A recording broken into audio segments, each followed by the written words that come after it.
चलिए अब जल्दी मुझे आंसर बताइए इसका, इसका आंसर क्या होगा बेटा?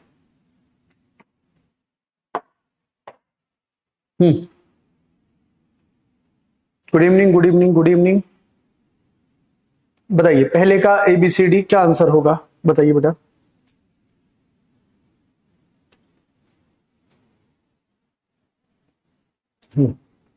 तो देखिए आपने दिया आंसर, अब मैं समझाता हूं बेटा। हैविंग बीन, चलो पहले मैं आपको डायरेक्ट आंसर बताता हूं। कहता है 5 years इम्प्रिजनमेंट, तो इसके अंदर 5 years में एपोस्ट्रोफियस नहीं आएगा, 5 year इम्प्रिजनमेंट आएगा। कह रहा है ऐसा क्यों, ऐसा क्यों हुआ बेटा? आपको जनरल में पॉइंट बताऊं, आपको जनरल पॉइंट बताऊं कि हम बात करते हैं डिटरमिनर, पॉजेसिव एडजेक्टिव और आर्टिकल, इनके तुरंत बाद या फ्रेज का अंतिम शब्द जो होता है वो नाउन होता है। तो बेसिकली ये सारे के सारे जो होते हैं ये एडजेक्टिव का ही केस होते हैं। डिटरमिनर भी एक प्रकार से एडजेक्टिव होता है, पॉजेसिव एडजेक्टिव भी एडजेक्टिव होता है और आर्टिकल भी एडजेक्टिव होता है। तो आप एडजेक्टिव को कभी प्लूरल नहीं बना सकते, ये ध्यान रखिए। कभी भी आप एडजेक्टिव को प्लूरल नहीं बना सकते। जो डिस्क्राइबिंग वर्ड्स होते हैं इनका प्लूरल नहीं होता। अगर मैंने लिखा गुड बॉय, अगर मैंने बोला ए गुड बॉय, तो आर्टिकल आया तो फ्रेज का लास्ट शब्द नाउन, नाउन को डिस्क्राइब करने वाला वर्ड एडजेक्टिव। तो ये जो एडजेक्टिव है गुड जो है डिस्क्राइबिंग वर्ड है, तो अब आप इसको प्लूरल बना नहीं पाएंगे। आप इसको प्लूरल नहीं बना पाएंगे, ना एपोस्ट्रोफियस लगा पाएंगे, ना ही एपोस्ट्रोफियस लगा पाएंगे, क्योंकि एपोस्ट्रोफियस आप नाउन के ऊपर लगा सकते हैं, एडजेक्टिव के ऊपर एपोस्ट्रोफियस नहीं लगा सकते। आप एडजेक्टिव के ऊपर एपोस्ट्रोफियस नहीं लगा सकते, आप नाउन के ऊपर एपोस्ट्रोफियस लगाएंगे। तो अब आप इधर देखिए, तो कहता है हैविंग बीइंग फाउंड गिल्टी, कि दोषी पाए जाने के बाद, दोषी पाए जाने के बाद ऑफ द थेफ्ट, चोरी का दोषी पाए जाने के बाद जो सनी है उसे सजा दी गई टू 5 years इम्प्रिजनमेंट। तो अब देखें, अब यहां पे टू जो है वो प्रेपोजिशन है, क्योंकि प्रेपोजिशन भी इसी कैटेगरी में आता है, प्रेपोजिशन भी इसी कैटेगरी में आता है कि भाई प्रेपोजिशन है। अगर प्रेपोजिशन आया तो फ्रेज का लास्ट वर्ड क्या हुआ, इम्प्रिजनमेंट, नाउन है, और MENT वाले वर्ड नाउन होते हैं। अब इम्प्रिजनमेंट होती है कैद। अब कैद कितने साल की है, तो ये इस कैद को डिस्क्राइब कर रहा है कि इम्प्रिजनमेंट जो कैद है, कैद कितने साल की है, कह रहा 5 साल की। तो पॉइंट इज इम्प्रिजनमेंट को डिफाइन कर रहा है। तो जो 5 year है, तो जो 5 years है बेसिकली ये एडजेक्टिव, डिस्क्राइबिंग वर्ड है, तो इसे हम कह सकते हैं डिटरमिनर। तो कितने साल की इम्प्रिजनमेंट, कहता 5 साल की, तो ये डिटरमिनर है। तो अब जो डिटरमिनर है, जो एडजेक्टिव है, तो आप डिटरमिनर या एडजेक्टिव के ऊपर एपोस्ट्रोफियस नहीं लगा सकते, आप किसी नाउन पर लगा सकते। तो यहां पर आप एपोस्ट्रोफियस लगा नहीं पाएंगे। तो सही आंसर जो होगा to 5 year, to 5 year imprisonment, ये होगा आंसर, टू 5 year इम्प्रिजनमेंट। तो प्रेपोजिशन आया तो फ्रेज का लास्ट वर्ड नाउन, और नाउन को डिस्क्राइब करने वाला वर्ड एडजेक्टिव। तो इसको प्लूरल नहीं बना सकते, ना ही इसके ऊपर एपोस्ट्रोफियस लगा सकते। क्लियर हुआ कि नहीं? This is the logic. तो आंसर जो होगा वो होगा डी, नन बेटा। चलिए अगला क्वेश्चन देखिए, आपकी स्क्रीन पर है। हाँ मैं बढ़िया हूं सौरभ, आप सब बढ़िया हैं, मैं एकदम मस्त हूं, एकदम झकास, एकदम फिटूस, कोई दिक्कत परेशानी दुविधा संकट नहीं है भाई। हाँ जी बताइए अगला। माई neighbours grandson is only 5 months old. देख लीजिए बेटा,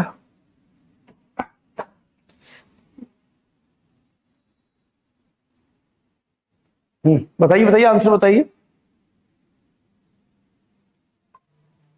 देखो अगर हम ऐसे कहें, अगर हम ऐसे कहें कि 5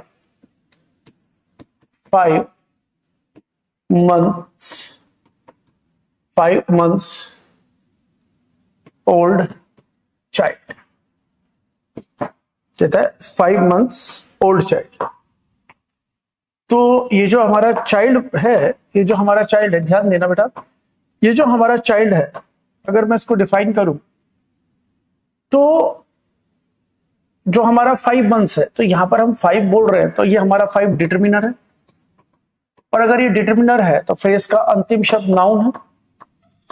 अब नाउन को डिस्क्राइब करने वाला वर्ड, ये ओल्ड भी और ये मंथ्स भी, ये दोनों के दोनों एडजेक्टिव, ये दोनों के दोनों एडजेक्टिव है। बस ये एडजेक्टिव है, ये डिटर्मिनर हो जाएगा। ठीक है, ये डिटर्मिनर हो जाएगा।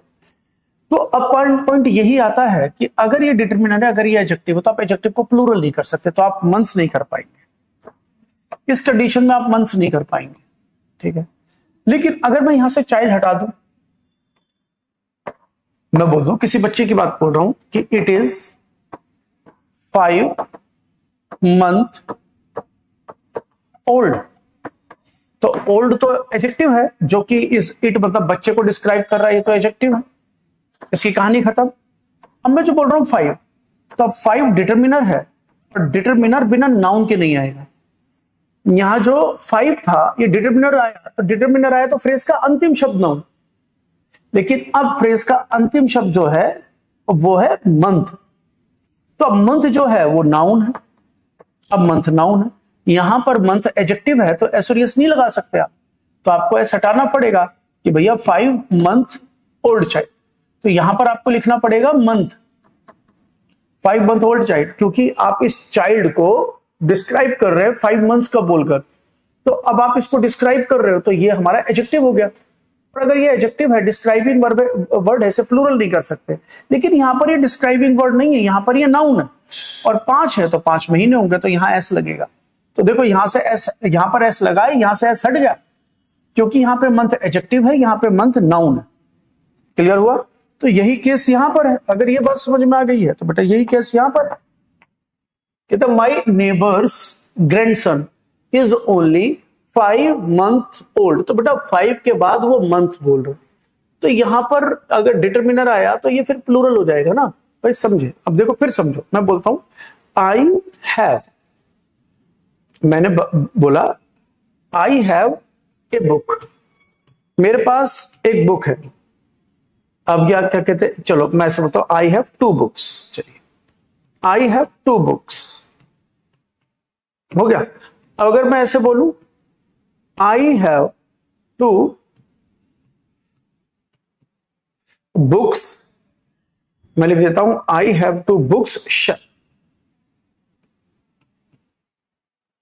ध्यान दीजिए इस सेंटेंस में, देखिए इसमें डिटर्मिनर आया तो फ्रेज का लास्ट वर्ड नाउन, तो यहां बुक्स नाउन है, तो अगर 2 हैं तो यहां पर उसके पास सिर्फ 2 किताबें, कि आई हैव 2 बुक्स, तो मतलब मेरे पास 2 किताबें हैं, इस वक्त किताबें 2 हैं। लेकिन यहां डिटर्मिनर आया तो फ्रेज का अंतिम शब्द नाउन, तो शेल्फ नाउन है। अब शेल्फ कैसी है, कह रहा बुक की शेल्फ है, तो यहां पर जो 2 हैं, यहां पे 2 शेल्फ है, यहां पे 2 शेल्फ्स हैं, यहां पर बुक 2 नहीं है, 2 शेल्फ है। और बुक किस चीज की है, शेल्फ किस चीज की है, बुक की, तो नाउन को डिस्क्राइब करने वाला वर्ड एडजेक्टिव। अब यहां पर ये एडजेक्टिव हो गया, डिस्क्राइबिंग वर्ड हो गया, तो यहां पर आप एस नहीं लगा पाओगे, तो बुक शेल्फ्स हो जाएगा। आया कि नहीं आया समझ? तो यहां ये नाउन है, यहां ये एडजेक्टिव है, तो यहां पर ये नाउन है तो प्लूरल हो जाए, लेकिन यहां पर ये एडजेक्टिव है तो ये प्लूरल नहीं रहेगा बेटा, बस यही एरर है। तो यहां पर 5 मंथ्स करना पड़ेगा। ठीक है, चलो अगला क्वेश्चन, कोई प्रॉब्लम हो तो बता देना। अगला क्वेश्चन बहुत बढ़िया, एसएससी एस्पिरेंट, बहुत बढ़िया। Good evening everybody, good evening good evening good evening. चलो क्वेश्चन नंबर 3 का एबीसीडी बताओ। क्वेश्चन नंबर 3 का एबीसीडी बताओ। I am going to have this certificate attested by the director. I am going to have this certificate attested by director. कोशिश करो reason भी बताने की, हाँ जैसे रोशनी ने बताया, कोशिश करो ऐसे रीजन बताने की सभी, सिर्फ एबीसीडी के अलावा। तो बेटा एक्चुअली देखो बता रहे हो आप, तो बता दो ये पॉजिटिव वर्ब है बेटा, पॉजिटिव वर्ब है। तो जो पॉजिटिव वर्ब है ना, हैव और गेट अपने साथ V3 ले, लेकिन पॉजिटिव वर्ब है जैसे मेक है, लेट है, हेल्प है ना, बिड है आपका, तो ये अपने साथ V1 लेते। ये है केस। पॉजिटिव वर्ब क्या होती है, जब सब्जेक्ट काम ना करे, सब्जेक्ट किसी और से काम करना है, तो पॉजिटिव वर्ब होती है। सब्जेक्ट डायरेक्ट काम नहीं करता, काम किसी और से करवाता है। सब्जेक्ट कारण होता है काम को करवाने का, सब्जेक्ट कारण होता है किसी काम को करवाने का। तो वहां पर हमें वर्ब की थर्ड फॉर्म देनी पड़ती है हैव और गेट के। तो कहता है I am going to have this certificate attested, कि मैं इस सर्टिफिकेट को अटेस्ट करवाने जा रहा हूं। तो ये जो हैव है ये पॉजिटिव वर्ब है, ये पॉजिटिव वर्ब है, इस वजह से अटेस्टेड है। I am going to have this certificate attested, मैं ये फॉर्म अटेस्टेड करवाने जा रहा हूं बाय द डायरेक्टर, डायरेक्टर से। तो ये सी आंसर है। गुड। चलिए अगला question, next question. I always enjoy to read books. I always enjoy read books.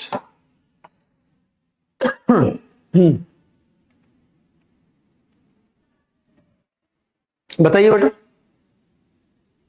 देख लीजिए कुछ वर्ड है, स्टार्ट हुआ, स्टॉप हुआ, माइंड हुआ, ऐसे ही एंजॉय हुआ। बेटा इनके बाद जो ऑब्जेक्ट आता है वो V4 के रूप में आता है, जिसे हम कहते हैं जिरंड। इनके बाद जो ऑब्जेक्ट आता है, जो वर्ब आती है, तो वो जिरंड आती है। बस छोटा सा पॉइंट है, जिरंड आती है, छोटा सा पॉइंट है। तो यहाँ पे एंजॉय टू रीड ना होकर एंजॉय रीडिंग करें, ये ऑब्जेक्ट का काम कर रहा है। ऑब्जेक्ट का काम हमारा जिरंड करता है, मतलब ऑब्जेक्ट का काम हमारा नाउन करता है। और जो नाउन होता है तो आईएनजी फॉर्म नाउन बनती है, तो वो जिरंड होती है। तो यहां पर बी में एरर, टू रीड की जगह रीडिंग, और ये एंजॉय की वजह से। तो आई ऑलवेज एंजॉय रीडिंग, मैं हमेशा एंजॉय करता हूं पढ़ना, मैं हमेशा पढ़ना पसंद करता हूं। कौन सी किताबों को मैं पढ़ना पसंद करता हूं। छोटा सा पॉइंट है, जिरंड का है, नॉन फाइनाइट से ही, नॉन फाइनाइट से एरर था ये। अगला, one can never imagine how hot it gets in Delhi unless one doesn't go there in person. बताइए, very easy, very easy, very easy, very very easy.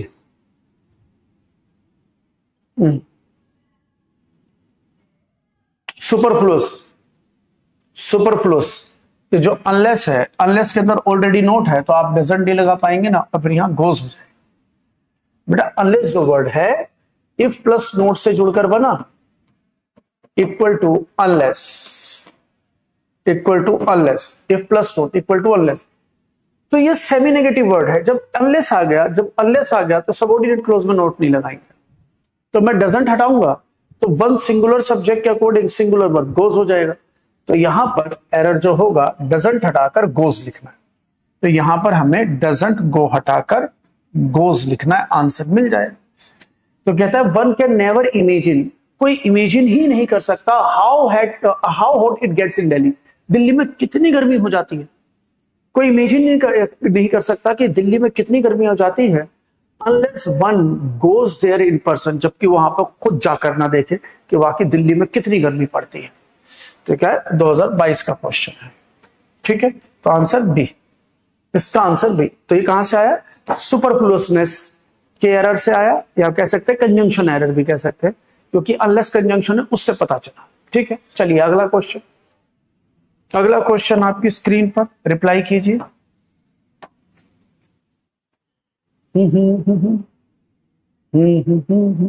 बताइए, रिप्लाई दीजिए।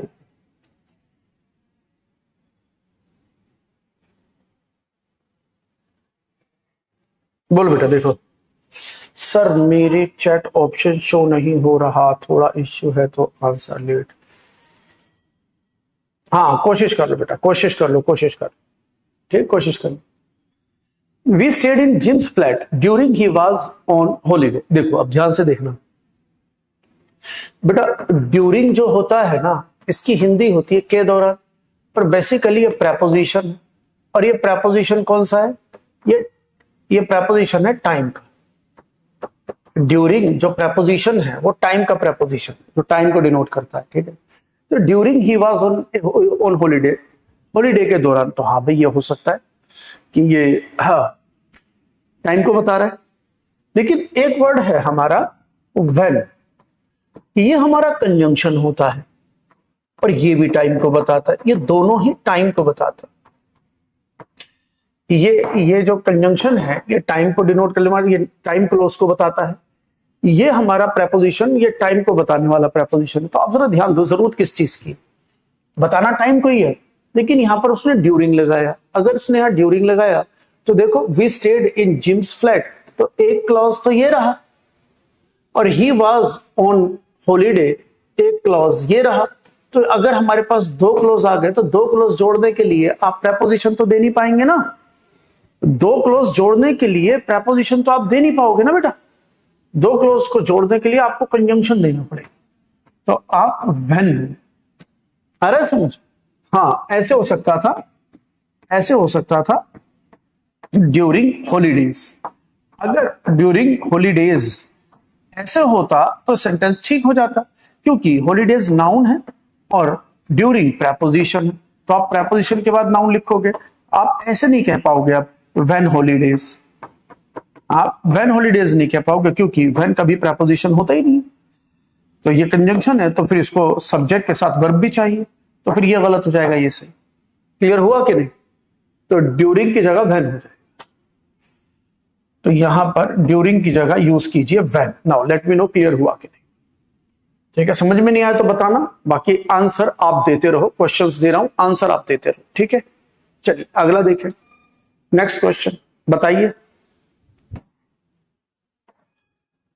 Doctors say that home isolation is far more effective than hospitalise in cases of mild infection. हाँ, तो कहता है, doctor कहते हैं कि जो होम आइसोलेशन है, कि घर के अंदर रखना किसी को भी, इज फार मोर इफेक्टिव, वो ज्यादा प्रभावी है, कि अगर कोई बीमार हो तो उसे घर पर रखना ज्यादा इफेक्टिव है देन हॉस्पिटलाइज, उसे हॉस्पिटलाइज करवाने के मुकाबले इन केसेस ऑफ माइल्ड इन्फेक्शन, कि अगर माइल्ड इन्फेक्शन हो तो ज्यादा बेहतर है कि घर में उसे आइसोलेट करके रखें।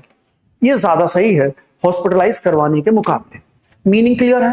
अब आप इसके अंदर ग्रामेटिकल एरर देखो, क्योंकि ये सेंटेंस स्पोकन मैंने ट्रांसलेट किया तब भी मैं गलत की भी यही हिंदी, यही ट्रांसलेशन, और अगर अब मैं इसे ग्रामेटिकली ठीक करूंगा, तो ग्रामेटिकली अगर मैं ठीक करूंगा तो सही करने का भी यही ट्रांसलेशन, दोनों की हिंदी से। अब इसे आप ग्रामेटिकली ठीक कीजिए, कौन बताएगा इसका आंसर? देखिए अब मैं आपको समझाता हूं बेटा। आप यहां देखिए, मैंने कहा Ram is more sensible, Ram is more sensible than her. अब इसे समझिए, हमने कहा Ram is more sensible than her, Ram जो है उस लड़की के मुकाबले ज्यादा सेंसिबल है। अब कंपैरिजन किस किस में हो रहा है? कंपैरिजन किस किस में हो रहा है? राम में और हर में। तो राम जो है सेंटेंस का सब्जेक्टिव केस है, और हर जो है सेंटेंस का वो ऑब्जेक्टिव केस है। तो ये गलत है। आपको सब्जेक्ट को सब्जेक्ट से, ऑब्जेक्ट को ऑब्जेक्ट से, मतलब इक्वल कंपैरिजन देना बहुत जरूरी है। किसी भी चीज में आप कंपेयर कर रहे हैं तो आपको इक्वल कंपैरिजन देना जरूरी है। तो अगर ये सब्जेक्ट है तो ये भी सब्जेक्टिव केस चाहिए होगा। आगे समझ में? तो सेम चीजों में आप सेम चीजों में कंपैरिजन दे पाएंगे, गलत चीजों में मतलब सेम चीजों में, दो सेम चीजों में कंपैरिजन दे पाएंगे, डिफरेंट चीजों में नहीं। तो अब जरा देखो, यहाँ कंपैरिजन है, देन आ गया तो कंपैरिजन है। कंपैरिजन है किस किस चीज को लेकर? कि डॉक्टर कहते हैं कि जो होम आइसोलेशन का जो कंपैरिजन है इज फार मोर इफेक्टिव, ज्यादा इफेक्टिव है देन किसके मुकाबले? हॉस्पिटलाइज करने के मुकाबले। तो मींस होम आइसोलेशन और हॉस्पिटलाइज का कंपैरिजन है। तो बेटा अब अगर मैं बात बताऊं आपको, तो जिस वर्ड जो शन वाले वर्ड होते हैं, जो शन वाले वर्ड है, जैसे CION, जैसे SION, और जैसे ये आया TION, तो ETC, तो ये जो शन वाले वर्ड होते हैं ये नाउन है। तो ये जो है होम आइसोलेशन, ये क्या हुआ? ये नाउन हुआ। और अगर हॉस्पिटलाइज, बेटा जिस वर्ड के एंड में IZE या ISE हो, एक ब्रिटिश और अमेरिकन का फर्क होता है, तो ये वर्ब होती है, ये वर्ब होती है। जैसे रियलाइज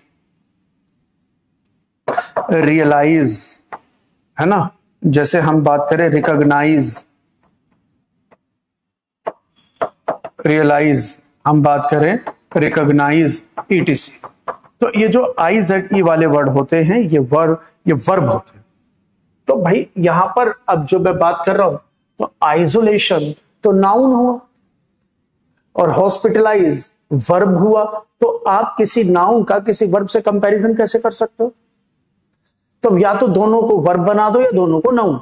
तो बेटा इस वर्ब का ये सब्जेक्ट है तो भाई ये तो नाउन ही रहेगा, वर्ब का सब्जेक्ट, क्योंकि सब्जेक्ट का काम नाउन करता है, इसका मतलब ये ठीक है। तो अब इसको आप नाउन बनाओ तो हॉस्पिटलाइज को आपको हॉस्पिटलाइजेशन करना पड़ेगा, आपको करना पड़ेगा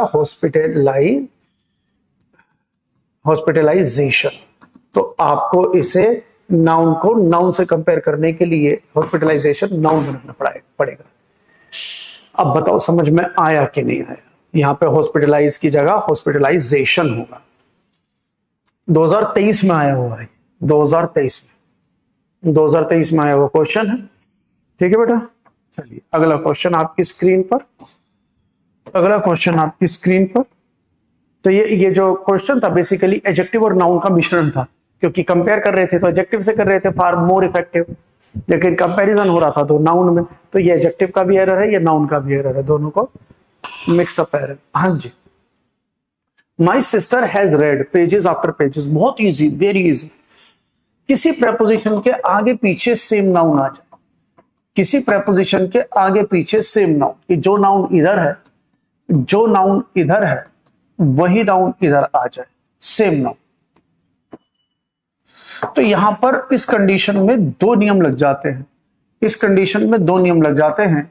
एक तो ये दोनों नाउन सिंगुलर होते हैं, पहला ये दोनों नाउन सिंगुलर होते हैं, पॉइंट नंबर 1। पॉइंट नंबर 2, अगर ये सब्जेक्ट बन जाए ना तो सिंगुलर वर्ब लगता है, अगर सब्जेक्ट बन जाए तो ये सिंगुलर वर्ब।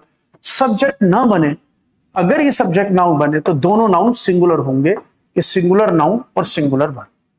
तो बस एरर क्या है, सिस्टर तो यहां पर है, यहाँ पे माई सिस्टर हैज रेड, तो पेजेस आफ्टर पेजेस, तो ये जो आफ्टर है ये प्रेपोजिशन है, और प्रेपोजिशन के आगे पीछे सेम नाउन हो तो ये सिंगुलर नाउन होते हैं, प्लूरल नहीं। तो हमें लिखना पड़ेगा पेज आफ्टर पेज, ये होगा page after page. Noun error है, ये नाउन एरर है। प्रेपोजिशन के आगे पीछे सेम नाउन हो, प्रेपोजिशन के आगे पीछे सेम नाउन हो तो बेटा सिंगुलर नाउन होते हैं। अगर ये किसी वजह से सब्जेक्ट बनता तो सिंगुलर वर्ब भी लगती, तो page after page then singular verb. इधर माय सिस्टर हैज रेड, मेरी सिस्टर ने पढ़ लिया है, पेज आफ्टर पेज, एक एक पेज करके ऑफ द बाइबल, बाइबल का एक के बाद एक पेज करके उसने पढ़ लिया है। क्लियर हुआ कि? Very easy, very easy, noun error. ठीक है, चलिए अगला।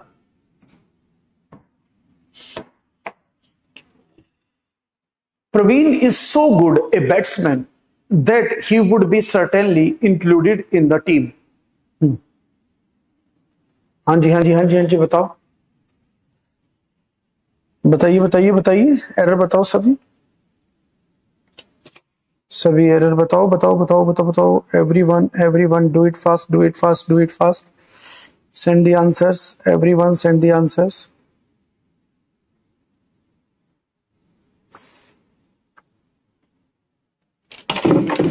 ठीक है, तो देखो यहां पर जो एरर होगा कि वुड की जगह आपको शुड करना, ये मॉडल एरर है, वर्ब एरर, वुड की जगह शुड करना हो।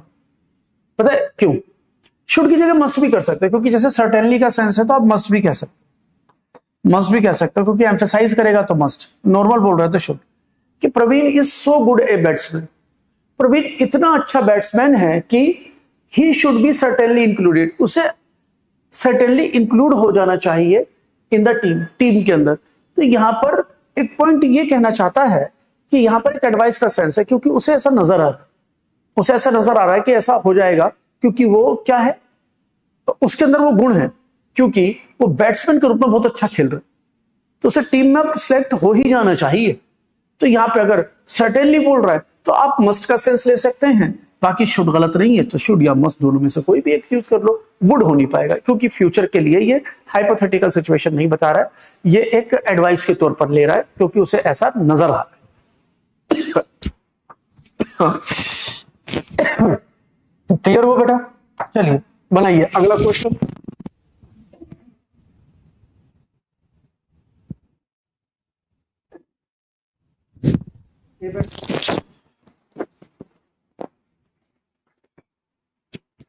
बेटा देखो यहां पे बात कर रहे हैं, कहते हैं सो गुड ए बैट्समैन। ये लिखने का तरीका है कि सो के बाद भी ए आ सकता है और सच के बाद भी। जैसे हम बात करते हैं सच ए, तो कुछ चीजें ए जो है ना एडजेक्टिव के आगे पीछे ले सकते हैं। जैसे रादर है, जैसे रादर है कि she is rather a good writer, she is rather a good writer, ऐसे भी कह सकते हैं। और ऐसे भी कह सकते हैं she is she is rather a good writer, she is a rather good writer. तो दोनों ठीक है। तो कई बार चीजें आगे पीछे हो जाती हैं, तो यहां पर रादर ए या ए रादर। तो कई बार हम एडवर्ब के बाद एडजेक्टिव रख लेते हैं समटाइम्स। तो सो का जब केस आता है तो जैसे गुड के एडजेक्टिव के बाद हम ए रखते हैं। तो सो गुड ए बैट्समैन, तो ये स्ट्रक्चर भी ठीक है जैसे कि ये स्ट्रक्चर ठीक है, दोनों ठीक है बेटा। तो लिखने का तरीका होता है कई बार हम एक चीज को दो बार लिख सकते हैं, दो तरीके से, दो बार नहीं, एक बात को हम दो तरीके से रिप्रेजेंट कर सकते हैं। चलिए, it would be really cool if you got on the team, I have never seen you played badminton, you are good. बताइए। ओके ओके बेटा, बताइए बताइए बताइए बताइए बताइए। नेक्स्ट 10। इट, ये ना वुड है, मैं आपकी जानकारी के लिए बता दूं, would be, it would be, ये कॉन्ट्रैक्टेड फॉर्म में लिखा है। तो it would be really cool if you got on the team, I have never seen you played badminton, are you good.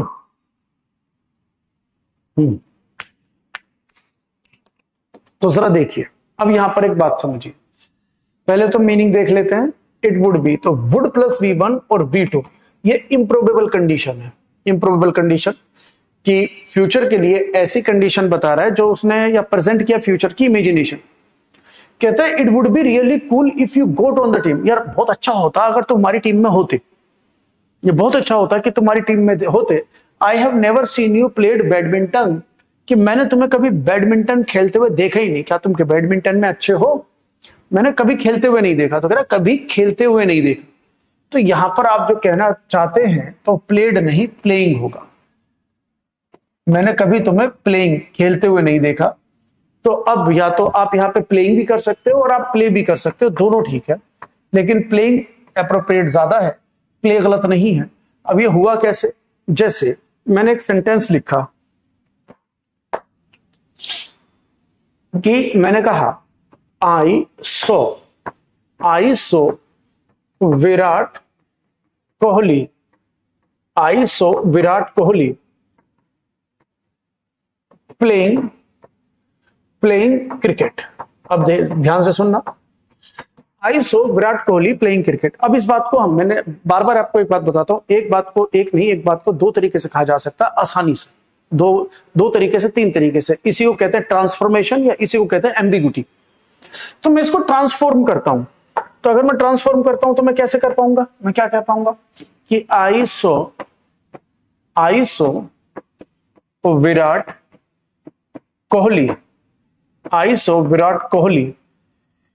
तो इसको मैं ऐसे कर सकता हूं when he was playing cricket, I saw Virat Kohli when he was playing cricket, कि जब वो क्रिकेट खेल रहा था।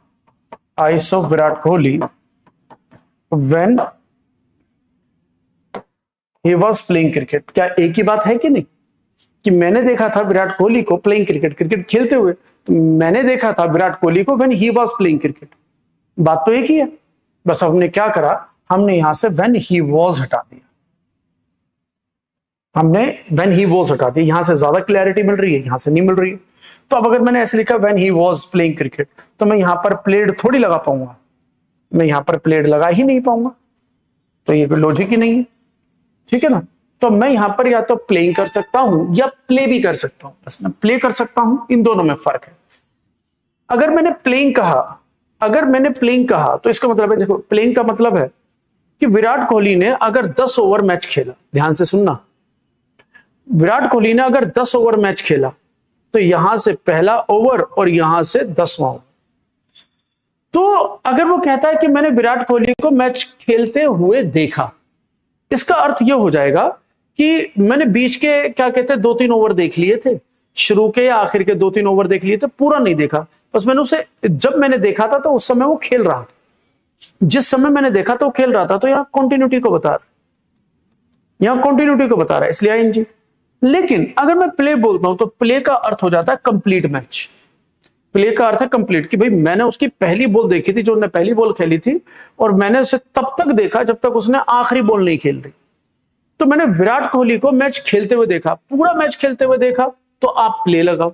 और आपने जिस समय मैच खेल रहा था इस समय में कंटिन्यूटी देखी थी, तो उस वक्त आप प्लेइंग लगाएंगे। तो दोनों हो सकते हैं, लेकिन प्लेड नहीं हो सकता, या तो प्लेइंग या प्लेड नहीं हो सकता। ये नॉन फाइनाइट का एरर है। अब बताओ बेटा, क्लियर हो गया? ये नॉन फाइनाइट का एरर। तो कुछ क्वेश्चंस को समझाने में थोड़ा टाइम लग जाता है, लेकिन कुछ क्वेश्चन जल्दी आ जाते हैं समझ में। वो डिपेंड करता है भैया कॉन्सेप्ट पर, वो डिपेंड करता है कॉन्सेप्ट पे। अब बताओ ये क्लियर है कि नहीं? ठीक है ना। ये नॉन फाइनाइट से एरर है। देखो मैं आपको टॉपिक भी क्लियर कर देता हूं, ताकि अगर आपको इस बारे में बहुत डिटेल्ड जानकारी चाहिए तो आप जो मेरा रिकॉर्डेड को बैच है उसमें जाकर ये सब चीजें देख लें। रिकॉर्ड कर रखा है, उसमें जाके देखें कि हाँ यहां पर क्या कॉन्सेप्ट बताया था। ठीक है, अगला, no sooner did the child start crying then the mother hugged him. अब जैसे ये इतना इजी एरर है ना, इतना easy, so simple as ABC. देखो शिखर वाजपेयी ने तो रिप्लाई भी दे दिया, तो बेटा ये बहुत छोटी सी बात है, जैसे ईदर और, ये कितना छोटा सा एरर है। ये छोटी छोटी बातें याद हो हमें एकदम। ईदर के साथ और होता है, नीदर के साथ नोर, वेदर के साथ और, बोथ के साथ and, not only but also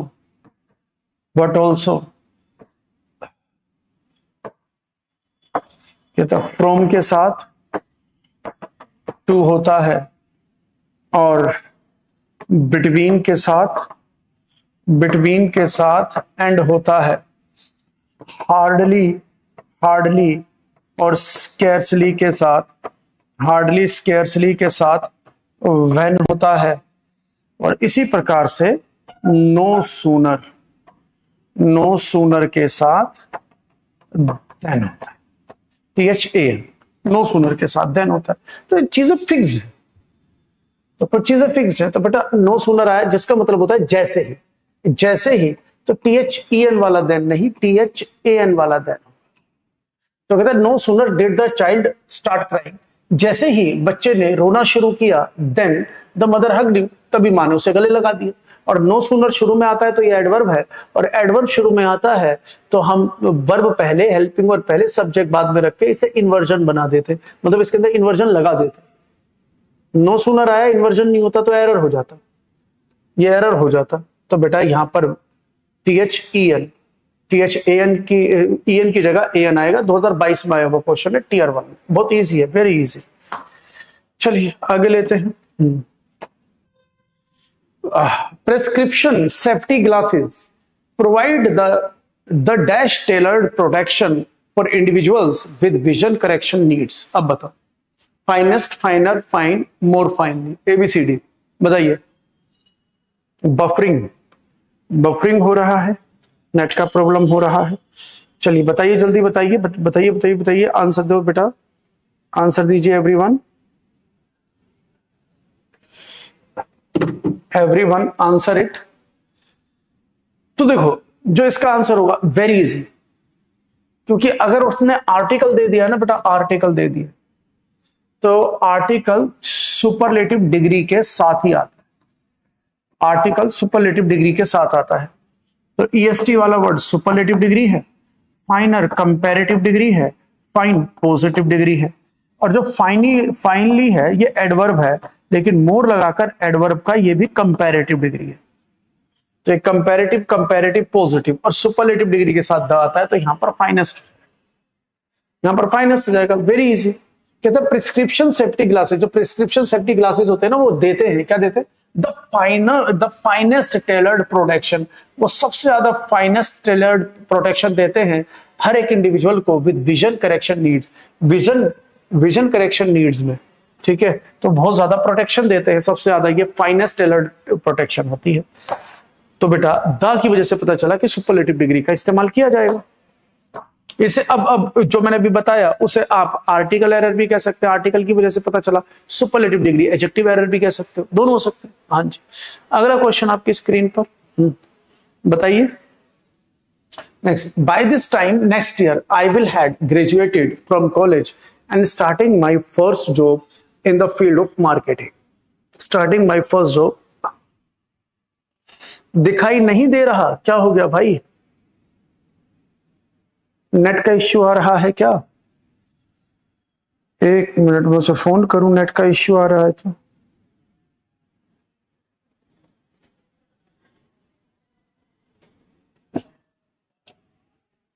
clear हुआ? अब भी नजर नहीं आ रहा? प्लीज मुझे बताएं, प्लीज मुझे बताएं, मैं अभी क्लियर नहीं हो रहा, मैं फोन करता हूं।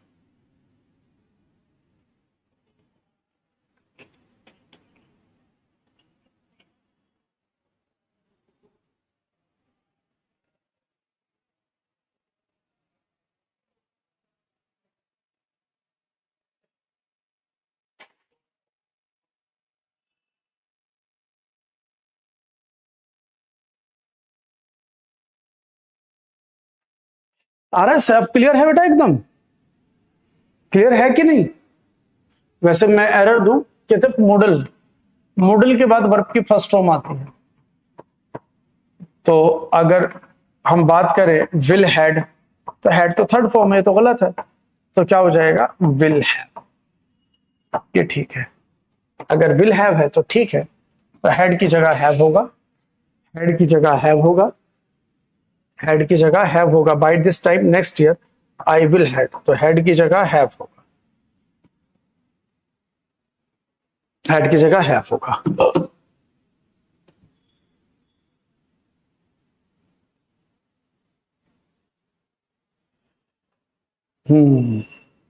देख लो भाई, रिप्लाई कर दिया आपकी बात का, आपकी बात का रिप्लाई कर दिया, ठीक है।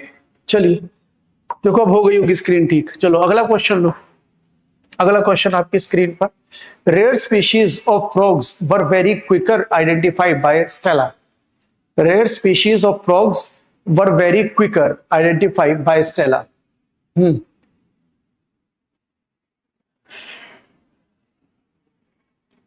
बताइए बताइए बताइए। हाँ जी, तो देख लीजिए, पहले तो ये देखो, the rare species of frogs were very quicker identified. अगर मैं आइडेंटिफाइड की बात करूं, पास्ट पार्टिसिपल एडजेक्टिव। अब एडजेक्टिव को डिस्क्राइब करने के लिए मुझे एडवर्ब चाहिए। पहले इधर से देखो, तो क्विकली, तो क्विकली एडवर्ब है, यहां क्विकली एडवर्ब है। अब क्विकर जो है ये एडजेक्टिव का कंपैरेटिव डिग्री, क्विक, क्विक जो है एडजेक्टिव है, एडजेक्टिव का कंपैरेटिव डिग्री, तो मैं एडजेक्टिव तो ले नहीं पाऊंगा, क्योंकि मैं एडजेक्टिव को एडजेक्टिव से डिस्क्राइब नहीं कर सकता। और बेटा अगर मैं बोलता हूं क्विकली, तो इसका अगर मैं इसे एडवर्ब बनाता हूं, तो क्विकली का एडवर्ब बनेगा कंपैरेटिव डिग्री, क्विकली का मोर क्विकली। तो क्विकलियर कुछ होता ही नहीं, ये कोई वर्ड ही नहीं। मोर क्विकली होता तो मान भी लेते, समझ रहे? क्विकली एडवर्ब है, इसका कंपैरेटिव डिग्री बनाऊंगा तो मोर क्विकली होता।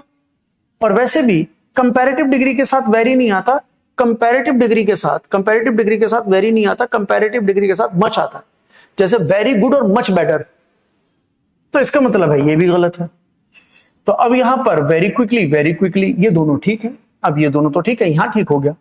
अब यह टू और ऑफ, तो ऑफ से हम किसी भी चीज का डिस्क्रिप्शन देते हैं कि स्पीशीज जो है वो फ्रॉग्स की है। तो जब हम किसी चीज का डिस्क्रिप्शन देते हैं तो ऑफ से देते हैं। और टू किसको बताता है भाई? टू तो बहुत सारी चीजों को बताता है, लेकिन टू के बाद नाउन लिख रखा है। तो ये प्रेपोजिशन। तो टू के बाद अगर कोई ये बता रहा है कोई नाउन को, यार यूज तो फिर ऐसे बहुत सारे हो जाएंगे टू के, लेकिन टू का लॉजिक लग नहीं रहा है यहाँ, क्योंकि हम डिस्क्राइब कर रहे हैं किस स्पीशीज को, और जब हम किसी चीज को डिस्क्राइब करते हैं तो ऑफ लेते हैं, टू नहीं लेते। समझ में आई बात है? क्योंकि टू के बाद नाउन आ रहा है तो डायरेक्शन को भी बताएगा। टू के बाद नाउन आ रहा है तो भाई जैसे नाउन बन गया, I am going to Ram, मैं राम के पास जा रहा हूं, तो राम हमारा डायरेक्शन है। तो ऐसे बहुत सारे यूज हो सकते हैं, टू का एक सिंगल यूज नहीं है, ये मैंने एक जनरल यूज बताया टू के बाद नाउन आए तो यहां पर हम जो बता रहे हैं फ्रॉग्स की स्पीशीज को डिस्क्राइब करते हैं, और जब हम किसी चीज को डिस्क्राइब करते हैं तो ऑफ लगाते हैं। तो जैसे मैंने कहा द ब्रदर, मैंने कहा द ब्रदर भाई किसका भाई है, तो मैंने किसका भाई है, द ब्रदर ऑफ राम, तो मैं डिस्क्राइब कर रहा हूं ना अब इसको, ऑफ राम।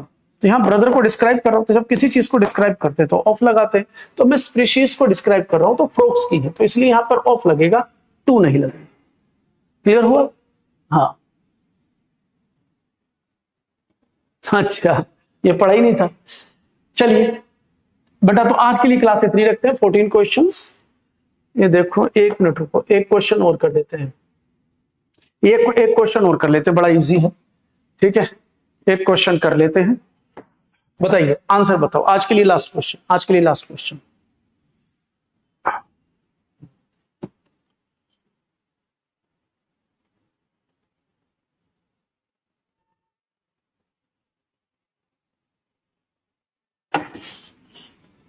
हाँ जी, बिल्कुल ठीक शिखर, बिल्कुल ठीक। शी परफॉर्म द डांस, तो ये सब्जेक्ट हुआ, ये वर्ब हुआ, ये ऑब्जेक्ट हुआ। तो डांस रूटीन, उसने डांस रूटीन को परफॉर्म किया, कैसे? परफेक्ट। तो परफेक्ट तो एडजेक्टिव है, अब ये परफेक्ट है, तो परफेक्ट है क्या? तो परफेक्ट जो है उसने परफॉर्मेंस दी, और परफॉर्म्ड जो है वो वर्ब है, और वर्ब को डिस्क्राइब करने वाला वर्ड एडवर्ब, तो परफेक्ट की जगह परफेक्टली होगा, इजी है बहुत। तो यहां पर परफेक्ट की जगह परफेक्टली का यूज किया जाएगा। तो she perform the dance routine perfectly, impressing everyone. Done.